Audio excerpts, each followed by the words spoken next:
Some people charge rent, some people charge for utilities. And then there's Vanessa Brooks, a 34-year-old self-proclaimed entrepreneur from Phoenix, Arizona, who decided that her boyfriend should pay her $400 a month to sit on her couch. Not rent for the apartment, not utilities, just couch access. And when he finally got fed up and left, she did what every reasonable person would do. She sued him for $9,600 in back couch fees. Vanessa walked into Judge Judy's courtroom wearing a hot pink blazer, oversized designer sunglasses indoors, and the energy of a woman who genuinely believed she had built an airtight legal case. She carried a binder labeled Couch Usage Agreement in glittery letters, and she set it on her table like she was about to deliver a Harvard law lecture. Her ex-boyfriend, Marcus Reynolds, a 32-year-old delivery driver, stood at the defendant's table looking like a man who had been waiting 2 years to tell this story to someone who could finally do something about it. He wore a simple gray polo and an expression that said, "Please, Your Honor, I just need someone to confirm I am not the crazy one." Judge Judy looked at Vanessa with the patient curiosity of a scientist examining a specimen she had never encountered before. "Miss Brooks, you're suing Mr. Reynolds for $9,600. Tell me what this is about." Vanessa straightened her blazer. "Your Honor, I am a businesswoman. When Marcus moved into my apartment 2 years ago, we agreed that he would compensate me for the use of my furniture, specifically my custom-made Italian leather sectional, which I purchased for $6,000. The agreed rate was $400 per month for couch access privileges. He paid for 6 months and then refused to continue payments while still using the couch every single day. 24 months of unpaid couch fees equals $9,600. The courtroom was silent. Even the bailiff blinked twice. Judge Judy slowly removed her glasses. "Miss Brooks, did I hear you correctly? You charged your boyfriend rent to sit on your couch?" Vanessa nodded confidently. "Yes, Your Honor. It's called monetizing your assets." "Did he also pay rent for the apartment?" "Yes, Your Honor. He paid $800 a month toward the apartment rent." "So he was paying $800 for the apartment plus $400 for the couch for a total of $1,200 a month to live with his girlfriend." Vanessa smiled. "That's correct, Your Honor." Judge Judy turned to Marcus. "Mr. Reynolds, please tell me your version of events." Marcus took a deep breath. "Your Honor, when I moved in, Vanessa told me she was charging me $1,200 a month total. She didn't break it down. After 6 months, I asked to see the lease so I can understand the breakdown. That's when she told me $800 was rent and $400 was, and I quote, couch access. I told her I wasn't paying rent on her furniture. She said if I didn't pay, I couldn't sit on the couch, so I bought a folding chair from Walmart for $19 and sat on that for the next 18 months. The audience erupted in laughter. Judge Judy held up her hand to restore order, but even she was fighting back a smile. "Mr. Reynolds, you sat on a folding chair for 18 months in your own home rather than pay this woman $400 a month to sit on her couch?" "Yes, Your Honor. I figured if she wanted to act like a furniture rental company, I would act like a customer who shopped elsewhere." Judge Judy looked back at Vanessa. "Miss Brooks, did Mr. Reynolds use the couch during those 18 months?" Vanessa hesitated. "Occasionally, when I was at work."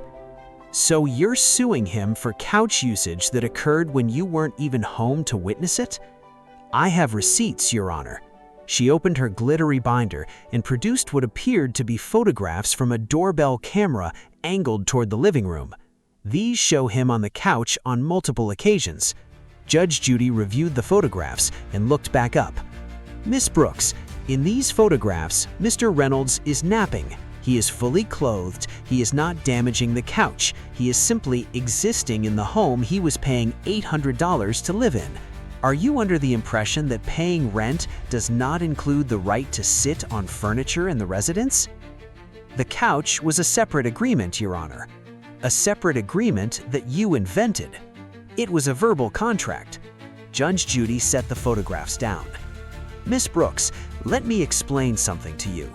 When two people are in a romantic relationship and one of them moves in and pays rent, the basic furnishings of the home are not subject to additional fees. You cannot charge your partner rent and then charge them additional usage fees for the toilet, the kitchen, the shower, or the couch. That is not entrepreneurship.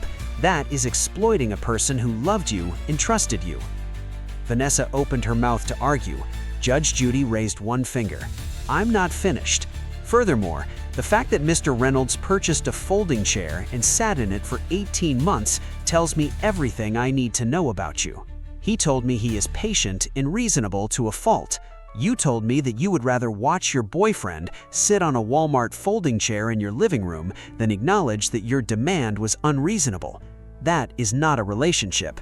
That is a tenant arrangement disguised as romance. Vanessa's confident smile finally faltered. Mr. Reynolds, when did you finally leave the apartment?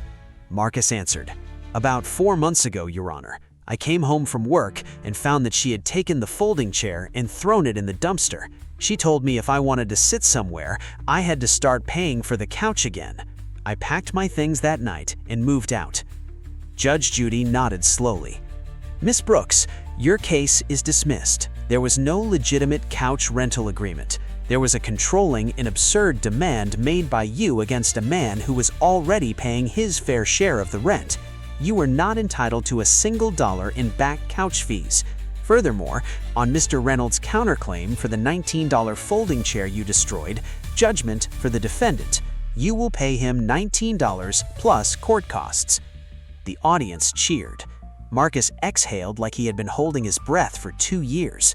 Vanessa snapped her glittery binder shut and walked out without making eye contact with anyone. The clip of Judge Judy saying, "That is not entrepreneurship, that is exploiting a person who loved you and trusted you," went viral within 24 hours. Couples across America forwarded it to their partners with the caption, "Please tell me you would never."